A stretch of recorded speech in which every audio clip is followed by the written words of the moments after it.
the shower tile was completed in the guest bathroom at the Heights house, we wasted no time installing the floor tile and creating a faux beam with reclaimed wood. Then it was time to move on to the walls. I decided to go big and bold in this small space, experimenting with the new DIY wall molding treatment. Wall treatments with molding or wood are something I like to add wherever I can, and in a bathroom it can be a great cost-effective alternative to tile. The results look super sophisticated and high-end, but the materials are inexpensive, and the process is actually quite simple. It's easy enough for a beginner with patience to tackle, and here's how we did it.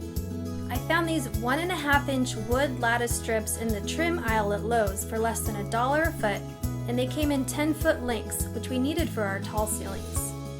After measuring the room, I mocked up the dimensions in Illustrator and laid out my idea for the design. My plan called for 23 10-foot strips. Before adding the molding, we installed 6-inch primed baseboard around the perimeter. Along the ceiling, we needed a finished edge as well, so I decided to line it with the lattice molding. For most of you, this will be the easiest part, assuming you have normal ceilings. For us, it was a bit more challenging as our ceiling is pitched and full of angles. We used an angle finder, which helped take the guesswork out and gave us precise cuts. After cutting and test fitting the lattice, I painted the top to avoid having to cut in along the ceiling later. Then we ran a bead of liquid nails along the back and used 16-gauge nails to secure them into the drywall. With the baseboard and ceiling trim out of the way, it was time to move on to the walls. Starting in one corner, we measured and cut our first piece to the right height and attached it to the wall with liquid nails and a nail every couple feet. Then we measured the wall and divided it into equal parts to figure out our spacing.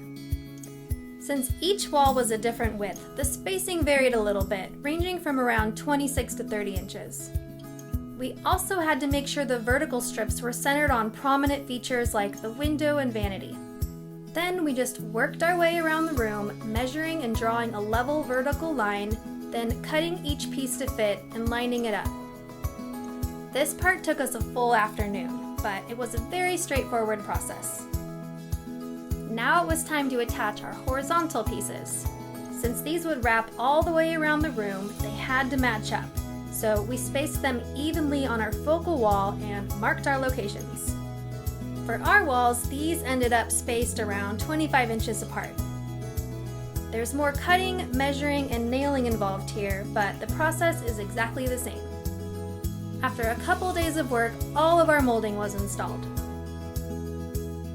Now it was time to putty and sand all the nail holes and caulk all of the seams along the molding and wall. This step ensures there are no gaps, and it gives it a more professional look. After the caulk had dried, I painted the baseboards a semi-gloss white and the walls with Valspar's signatures cracked pepper and eggshell. I used a high-quality brush to cut into the edges without using tape, and a foam roller to ensure a smooth finish. The rich black walls completely transform the room, making it feel sophisticated and cozy. The square paneling mimics the plaid floors and gives it a classic style. It's traditional but modern at the same time, and I especially love that it looks high-end, but anyone can do it on a budget with basic materials from Lowe's. You can find more details about this tutorial in today's post, linked below. Now it's time to pull this room together and add the finishing touches, which are happening right now as I speak. Tune in for the big reveal next week.